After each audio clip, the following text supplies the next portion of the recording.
Bonjour et merci de nous retrouver sur le plateau d'Un cœur qui écoute, notre rendez-vous de spiritualité. Aujourd'hui, nous avons la joie d'accueillir Éric Barthelemy. Bonjour Éric. Bonjour. Vous êtes marié, père de 6 enfants et vous êtes directeur de Fidesco, une ONG catholique d'envoi de volontaires créée par la communauté de l'Emmanuel. Voilà. On va revenir sur votre parcours qui va nous permettre justement de mieux comprendre et de mieux connaître cette ONG. Mais vous allez commencer par nous lire un texte, comme le veut la tradition dans cette émission, ou nous le dire, puisque vous n'avez pas pris le texte avec vous. Voilà, j'ai pas pris le texte parce qu'il est un peu long. Et comme c'est une histoire, je pense que c'est préférable de raconter l'histoire. En fait, donc vous m'avez demandé de chercher un texte qui pour moi était signifiant. Et j'ai choisi la Samaritaine. Donc on la trouve dans l'évangile de Saint Jean au chapitre 4. Voilà, c'est le début du chapitre 4. Et la Samaritaine, c'est une histoire simple. Une femme vient chercher de l'eau. Il se passe quelque chose, une rencontre avec le Christ, et finalement, elle s'en va en laissant sa cruche sur la margelle du puits raconter ce qu'elle vient de vivre. Donc, qu'est-ce qui s'est passé ? C'est ça, à l'intérieur du texte, qui me porte beaucoup. Alors, je vous explique. Elle vient à midi. On se dit, mais finalement, si on connaît un peu ces pays du sud, d'Afrique du Nord, d'Afrique, personne ne va puiser l'eau à midi. Il fait beaucoup trop chaud pour ça. On vient le matin, on vient le soir. Donc pourquoi elle vient à midi ? Parce qu'elle a quelque chose à cacher. Quelque chose qu'elle ne veut pas partager, elle veut s'isoler, elle ne veut pas être vue. Et à la margelle, assis, le Christ est là. Et en fait, il la rencontre. Il la rencontre en lui disant qui elle est. Elle a eu plusieurs maris. Au départ, elle a un peu de réticence à entrer en communication avec lui. Puis elle se sent touchée parce qu'il la rejoint au fond de ce qu'elle était et au fond de ce qu'elle voulait cacher au sein de sa pauvreté. Et ça bouleverse tellement la relation et l'intérieur qu'elle a à vouloir cacher les choses, sa relation avec le Christ, qu'elle dit je pose ma cruche et je pars dire « Venez voir, c'est extraordinaire, on m'a dit qui j'étais ». Et pour moi, ça, c'est un mouvement qui me motive beaucoup. C'est-à-dire que si on n'a pas soi-même fait l'expérience de sa propre pauvreté, qu'on est finalement un pauvre type ou une pauvre fille, et qu'on n'a pas découvert qu'on était aimé autour de nous, par d'autres, par le Christ, mais aussi par d'autres, il y a plein d'amour autour de nous. Si on n'a pas découvert ça, si on n'a pas laissé tomber sa barrière pour se laisser aimer, c'est pas vrai qu'on sera capable d'aimer à notre tour. Et c'est ce qui arrive à la Samaritaine. Elle est tellement touchée par l'amour du Christ qu'elle a envie de dire aux autres, mais pour vous, c'est possible aussi. Alors vous-même, vous avez fait cette rencontre sur la margelle avec le Christ comme la Samaritaine. Dans votre vie, il y a eu un moment où vous avez rencontré le Christ de manière plus fulgurante ou plus évidente ? Il y a eu un temps plus fort. Moi j'ai quand même été dans une famille chrétienne. Depuis tout petit, on est élevé dans la foi. J'ai été dans des écoles chez les jésuites, donc j'ai quand même baigné dans la foi. Alors, ce n'est pas une garantie, j'ai plein d'amis qui s'en sont éloignés.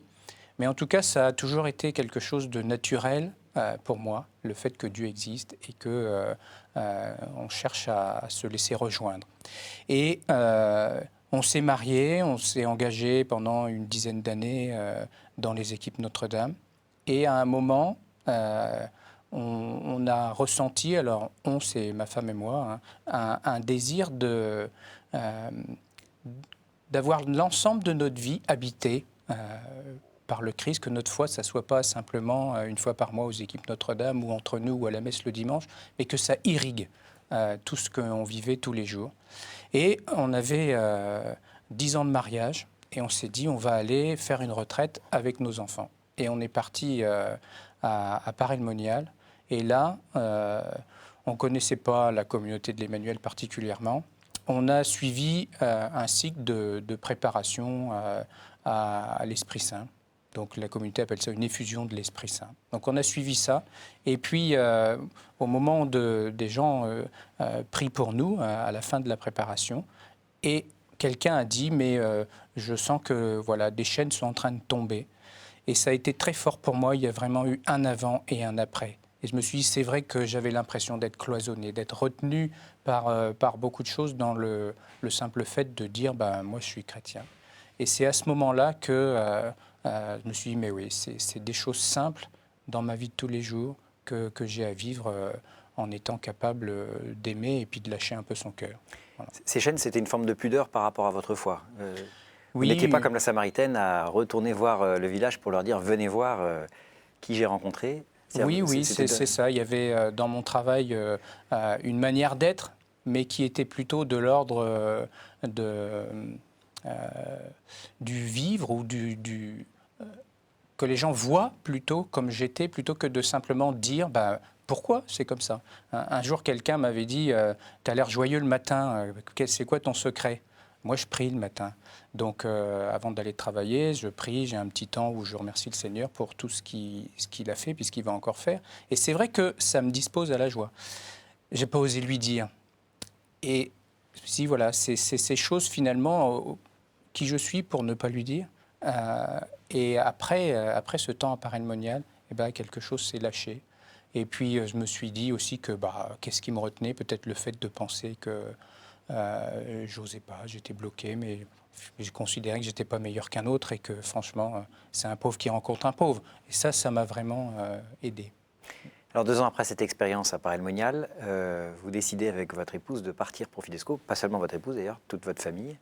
Comment la décision s'est prise? Qu'est-ce qui vous a amené à prendre cette décision? Est-ce que ça avait un lien avec ce que vous aviez vécu 2 ans plus tôt? Je pense que ça a un fruit. C'est amusant cette décision parce que Marielle, mon épouse, m'avait dit jamais tu me feras faire ça. On avait des amis qui étaient partis, qui rentraient, qui donnaient leur témoignage, et elle voulait absolument pas qu'on parte. Et puis ça s'est fait petit à petit avec nos enfants lors d'un carême, où on leur a acheté un petit livret, et dans ce livret, on lisait tous les jours l'histoire de volontaires qui étaient sur le terrain en mission. Et puis, à la fin, on donnait une participation de carême pour l'association. Et petit à petit, les enfants sont rentrés dans ce rythme, et à la fin nous ont dit, mais nous, qu'est-ce qu'on fait finalement pour les autres? Et ça nous a interpellés, et l'un et l'autre, mais pas au même moment. Et on se trouvait ensemble tous les jeudis à midi pour déjeuner. Moi, je quittais mon travail pour retrouver Marielle en dehors de la maison. Et puis, c'était un temps de partage ensemble. Et là, elle me dit, écoute, est-ce que tu n'as jamais pensé partir? Et je l'avais dans le cœur, mais je n'osais pas lui dire, comme elle m'avait dit jamais. Alors j'ai dit, oui, j'y ai pensé aussi. Donc on a décidé d'approfondir la question, parce que ça nous a fortement étonnés que l'un et l'autre, sans se le dire, on chemine vers ça. On est partis ensemble un après-midi, on a prié et on a demandé de manière un peu spontanée au Seigneur, écoute, voilà, si vraiment c'est ça, ça vient de toi, nous on est d'accord pour le faire, mais réponds-nous, quoi. Hein. On a provoqué un peu. Et donc on a ouvert notre Bible et on est tombé sur la fin de l'évangile de Saint Marc, qui dit « Allez dans le monde entier ». Porter la bonne nouvelle, et si des serpents vous mordent, vous ne mourrez pas. Voilà, toutes les protections qui vont avec le missionnaire étaient données dans ce texte-là. Alors, ça nous a bouleversé une seconde fois, et on s'est dit, on va aller plus loin. Donc, on a écrit à Fidesco en disant, voilà, on va voir si vraiment ça vient du fond de notre cœur et que c'est un appel aussi à la mission, ils diront oui. Donc, de fait, ils ont fini par dire oui. Ah oui, voilà, vous avez fait tout le parcours sur lequel on reviendra éventuellement après ça pour discerner si c'était vraiment un appel. Vous êtes parti du coup au Bénin, à Cotonou, c'est ça, avec vos 5 enfants à l'époque? Oui, on est parti à l'Institut Jean-Paul II pour les couples et la famille. Alors vous faisiez quoi concrètement là-bas? Moi, je devais construire l'Institut. Il y avait rien. Et puis trouver les moyens pour le faire fonctionner, donc les moyens financiers. Et Marielle, elle s'occupait de la bibliothèque et du marketing. Donc, elle devait approvisionner les livres. Donc, l'Institut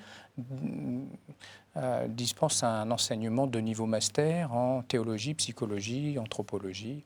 Donc, quand même, philosophie, un certain nombre d'ouvrages, pas si faciles que ça à trouver quand on est au cœur de l'Afrique. Et elle a voyagé un peu dans l'Afrique francophone, puisque l'Institut s'adressait aux Africains d'Afrique francophone.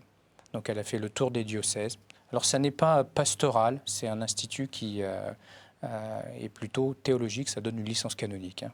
Voilà. Et vous avez du coup, vous avez quand même eu un contact avec la pauvreté pendant cette expérience à Cotonou ou Oui, alors le contact avec la pauvreté, on l'a eu dans notre quartier, puisqu'on habitait dans un quartier africain. Alors, ce n'était pas un quartier sordide, mais enfin, c'était un quartier simple.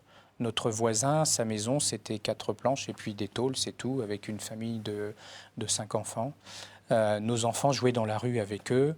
Et puis, on a aidé des gens. Donc, on a aidé des enfants à lire. On en a aidé certains qu'il fallait soigner. On a recueilli chez nous des gens qui étaient dans la rue, seuls, malades. C'est impressionnant. Je me souviens notamment d'un homme qui tremblait devant chez nous de paludisme. Il était nu, il était fou. En fait, les fous, là-bas, ne sont pas soignés comme ici dans des hôpitaux spécialisés. Ils sont dans la rue. Et ils sont nus, c'est comme ça que les gens les identifient. Donc on l'a accueilli, on l'a habillé, on a essayé de l'amener vers un médecin qui puisse le prendre en charge. On a suivi donc des contacts, oui, quotidiens avec les gens qui étaient autour de nous. Voilà. Qu'est-ce qui vous a marqué pendant cette expérience de 2 ans? Qu'est-ce que vous avez retenu en fait de cette vie là-bas et qui vous a servi ensuite à votre retour en France? Une vraie relation à l'autre qu'on ne vit pas de la même façon. Moi, j'ai été touché quand on est arrivé par quelqu'un qui nous a dit, écoute, il faut que tu découvres le Bénin à travers tes goûts. Et les goûts d'un Français, c'est la cuisine. Donc moi, je vais te préparer des plats béninois et puis tu vas les goûter. Donc je pensais qu'il nous inviterait. Et non, elle les a préparés, c'était une femme. Elle les a mis dans un sac, elle a pris une petite moto, là-bas les taxis c'est des motos, et elle a fait une demi-heure de moto pour nous amener les plats à la maison, elle les a posés, elle est repartie, le lendemain elle est revenue rechercher ses casseroles. Tout ça pour nous souhaiter la bienvenue, parce que ça fait partie de la manière dont on rentre en relation, de trouver le mode de la personne. Et moi, c'est des petites choses simples comme ça m'ont profondément touché, en me disant, mais oui, est-ce que j'ai cette attention toute simple du besoin de celui qui est à côté de moi. Et après, dans mon travail, je trouvais que c'était très naturel parce que l'entreprise et la mission, c'est pareil. Je suis rentré sur le poste que j'occupais avant, donc j'étais dans les ressources humaines, hein, mais je n'ai pas vu l'entreprise de la même manière. Et je me suis dit, mais finalement, tu es là avec des gens qui viennent d'horizons divers. On a la même peau, la même langue, mais on n'a pas forcément tous la même histoire. Pas les mêmes centres d'intérêt, pas forcément les mêmes codes d'expression non plus. Et on essaye de faire quelque chose ensemble. Et ça suppose d'avoir vraiment une attention à chacun pour que tout le monde se retrouve dans ce qu'on essaye de faire. Et donc un investissement fort sur qui est qui et quel temps passer avec qui pour l'amener vers où, pas simplement développer une connaissance ou une compétence. En RH, on dit voilà, il faut développer la compétence, bien sûr. Mais la compétence, on la développe si on rencontre la personne. Et c'est cette relation à l'autre, peut-être plus humaniste, hein, que j'ai reçue de la mission et que j'essaye de préserver. Vos enfants, ils ont réagi comment, les 5 enfants qui ont vécu avec vous ces 2 années d'expérience à Cotonou? Alors, de manière assez diverse. Donc, ça allait de 12 ans à 5 ans, à 3 ans quand on est parti. Donc, les plus jeunes se sont vraiment intégrés là-bas de manière spontanée. À tel point qu'une fois, on avait une fille qui était dehors et elle était en petite culotte dans la rue. Elle s'appelle Aliette. Moi, je dis, Aliette, on ne joue pas en culotte dans la rue, rentre. Et en fait, je regarde autour de moi et tous les enfants étaient en culotte dans la rue. Donc, c'était normal, quoi. Donc, eux, ça a été simple. Pour les plus grands, il y a eu un temps d'acclimatation qui s'est fait en fonction de la manière dont nous, on a vécu. Plus on était simple et plus ils étaient à l'aise. Plus on était un peu en observation et plus ils étaient distants. Mais petit à petit, ils avaient attrapé les expressions, la langue, l'accent. Et une de nos filles nous a dit, mais au retour, finalement, tout ce que je pensais me manquer là-bas, aujourd'hui je l'ai, mais je m'aperçois que ça n'ajoute rien à mon bonheur. Elle avait 12 ans quand elle est rentrée. Donc le chemin était grand.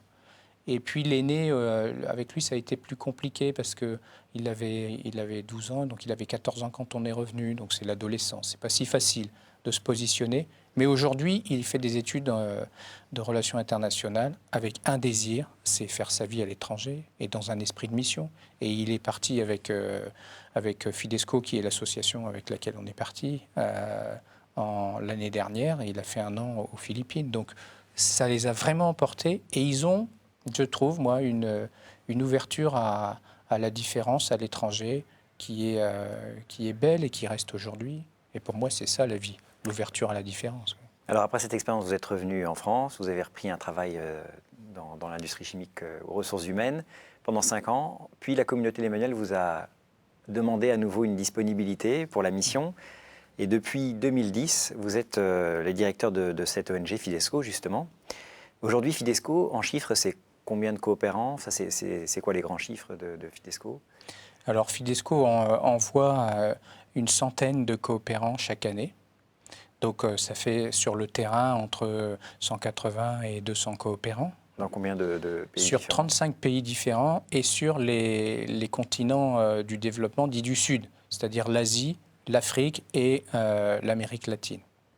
Les missions durent 2 ans en moyenne pour ces coopérants, mais ce n'est pas une généralité, il y a des missions parfois plus courtes, c'est ça? Alors, il peut y avoir des missions d'1 an, puisque la loi de 2005 qui permet l'envoi de volontaires autorise. Nous, on préfère nettement les missions de 2 ans, parce que le temps d'inculturation prend à peu près 6 mois. Ensuite, le temps de mettre en place un certain nombre de choses d'amélioration et de pouvoir les conduire de façon optimale et crédible nécessite encore 18 mois.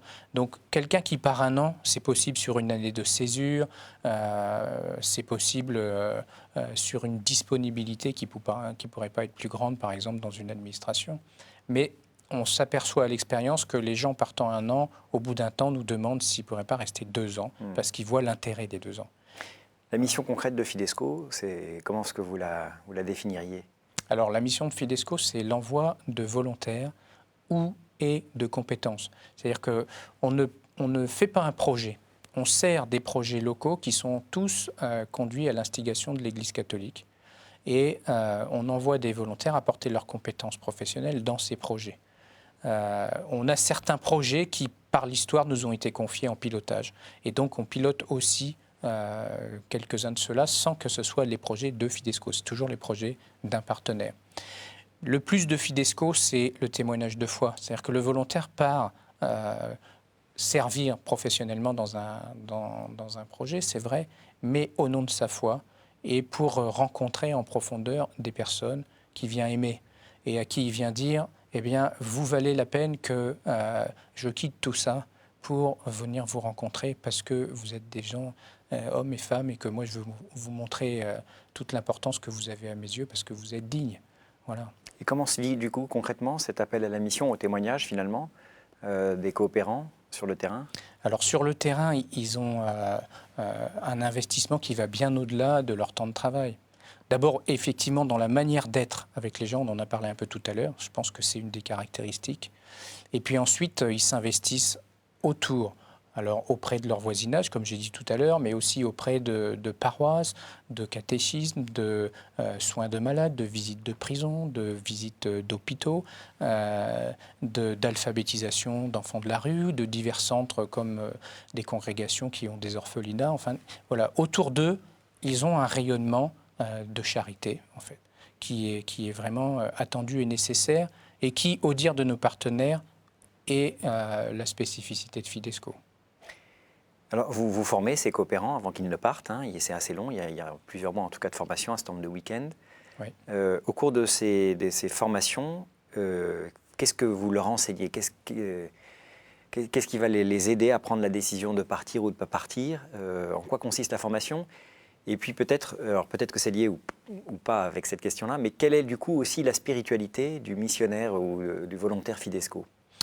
Alors, la formation, elle est étendue sur 4 à 6 mois, puisqu'il faut que le discernement se fasse. Donc, elle est séparée en 2 parties, une partie discernement et une partie formation opérationnelle. La partie discernement, elle est nécessaire parce qu'on peut avoir envie de partir, mais il y a beaucoup de questions qu'il faut aborder pour être certain que c'est un appel et que c'est le bon moment. Et ensuite, la partie opérationnelle, elle prépare sur des choses plus techniques, mais également spirituelles, à vivre sur le terrain. La spiritualité de Fidesco, c'est l'abandon. Donc, le premier abandon, c'est on va quitter sa famille, on va quitter ses amis, on va quitter son boulot. Mais surtout, on n'arrive pas avec son projet. Et c'est Fidesco qui, collégialement, va discerner que la bonne mission est pour cette personne et que c'est la bonne personne pour la mission. Et ça, c'est essentiel, puisque on va dire finalement, Seigneur, voilà, je te donne 2 ans, c'est un cadeau, tu fais ce que tu veux avec. Est-ce que c'est un cadeau si on explique à la personne comment elle doit l'utiliser? Bon. Donc, ça, c'est profond dans Fidesco. Et le cœur du missionnaire, c'est se laisser éduquer par le pauvre. C'est-à-dire, est-ce qu'on accepte, nous, d'être regardés comme on s'autorise à regarder un pauvre? On regarde dans la rue quelqu'un tous les jours, hein, et on se dit, bah, celui-là, c'est un pauvre. Et puis, il n'a rien, il est dénudé, il est là, de toute façon, il ne peut rien cacher, il est comme ça. Et nous, on voit, c'est un pauvre. On ne voit pas, c'est une personne. Mais est-ce que nous, on est capable de laisser tomber, comme la Samaritaine, tout son blindage pour accepter d'être regardé? Finalement, dans notre pauvreté, on n'est pas plus riche que celui qui est à côté. Et c'est ça, quand on peut le faire, qui permet de rencontrer vraiment le pauvre. Alors, comment l'illustrer? Moi, je vous donnerais bien un exemple qui m'a bouleversé. Je visitais avec un volontaire un centre, il travaille dans un centre d'enfants des rues. Et puis, il me dit, viens voir le centre d'enfants des rues. Bon, je dis, OK, je vois un centre. Puis en sortant du centre, il me dit, bah, tu sais, il y en a encore 7, ça serait bien que tu les vois tous. Moi, je n'avais pas envie. Parce que je me dis, mais attends, je suis quand même directeur de Fidesco, des centres d'enfants des rues, j'en ai vu. Voilà, j'ai vu celui-là, c'est bien. Et j'ai senti qu'il se passait quelque chose et que c'était important pour lui. Et quelque chose se transformait en lui à travers cette mission. Alors j'ai vu les 7. Et ce qui m'a bouleversé, c'est des petits-enfants, c'était des enfants, qui m'ont sauté au cou, en souriant, en me tenant, en m'emmenant pour jouer, en me montrant, bien qu'on ne parlait pas la même langue, comment jouer avec eux. Et finalement, moi, j'ai fondu. Et je me suis dit, c'est ces gamins-là, qui sont des gamins des rues, qui sont orphelins, qui sont malades, qui ne vont pas à l'école, qui sont coupés de tout. C'est eux qui, finalement, me montrent comment les rejoindre et qui m'ont montré que, vraiment, au fond, j'avais un cœur. Et ça m'a profondément bouleversé, parce que c'est ce petit pauvre qui m'a montré comment Dieu pouvait les aimer et comment Dieu pouvait nous aimer en nous montrant petit à petit comment se dépouiller pour aller vers lui. Et bien, c'est ça, la spiritualité de Fidesco. Les pauvres sont nos maîtres, en quelque sorte. Les pauvres sont nos maîtres, oui. Alors, comment savoir si on est appelé à partir en mission? Est-ce qu'il y a des questions à se poser? Oui, alors il faut d'abord regarder si c'est le bon moment, si professionnellement on ne prend pas un risque irrémédiable ensuite, si pour la famille ça va, si ça va être un bon équilibre si on est un couple. Et donc pour ça, le mieux, c'est de venir à une rencontre Fidesco qui a lieu tous les mois, où on reçoit les gens, où on explique ce qu'est Fidesco et on commence à aborder toutes les questions essentielles à se poser avant de partir. Sachant que tous les états de vie peuvent partir, vous envoyez aussi bien des célibataires que des familles au complet, oui, que des retraités, que des... Voilà. Il y a 3 moments dans la vie. Il y a 25-35 ans où on a envie de faire une expérience. Souvent, c'est célibataire ou jeune couple. Et on part parce que, quelque part, on est attiré par le challenge. Ensuite, il y a 35-45 où on est sur le sens. On se dit, mais finalement, je veux trouver une unité entre ce que je vis et ce que je suis et ce que je crois. Et on pense la trouver en partant en volontariat. Et après, on est dans la transmission. On a réussi sa carrière, où on a terminé son activité professionnelle. Et on se dit, mais je ne veux pas partir sans donner tout ce que j'ai pu recevoir. Voilà. Et donc, c'est bien qu'on fait partir un panel très large qui va de l'étudiant qui termine son diplôme jusqu'au retraité. On va devoir terminer cette émission. 3 questions rituelles, comme chaque émission. Quel conseil donneriez-vous à quelqu'un qui vous dirait « J'aimerais devenir chrétien, par quoi dois-je commencer ?» Eh bien, un chrétien ne vit pas seul, je dirais, rencontrer d'autres chrétiens. Et pour moi, il y a un lieu extraordinaire pour ça, c'est par El Monial, parce que là-bas, on va rencontrer le Christ, tout est centré sur lui, et à travers les autres, parce qu'on est touché de l'accueil et de l'importance qu'on a dans le regard des autres. On fait l'expérience de l'amour, mais il y a aussi autre chose que par El Monial, et ça existe en France des lieux comme ça, où on peut faire l'expérience de la charité et de l'amour fraternel. Quel est votre héros, votre saint, la personne que vous trouvez admirable? Alors moi, Saint Martin de Tours. C'est une question difficile.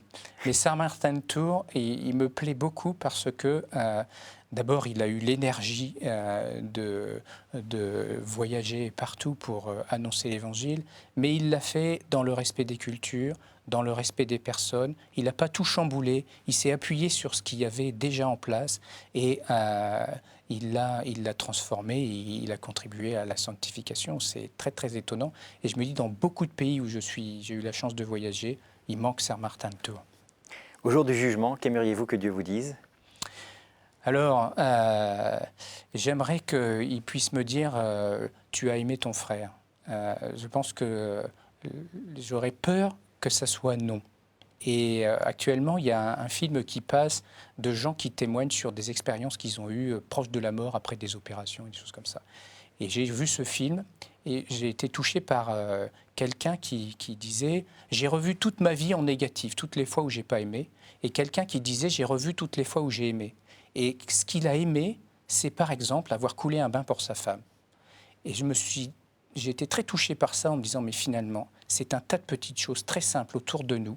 C'est ça aimer. » Et on ne les voit pas. Alors ça m'a effrayé en me disant « Est-ce que j'aime assez ?» Et ça m'a encouragé en me disant « Oui, c'est possible en ouvrant les yeux. » Et Fata.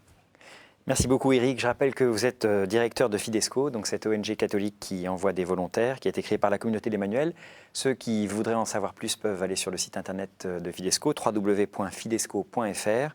Et pour ceux qui souhaitent aider cette ONG, ils peuvent aussi faire des dons en ligne sur le site internet. Merci encore d'avoir accepté notre invitation. Et quant à nous, nous nous retrouverons la semaine prochaine pour une nouvelle émission.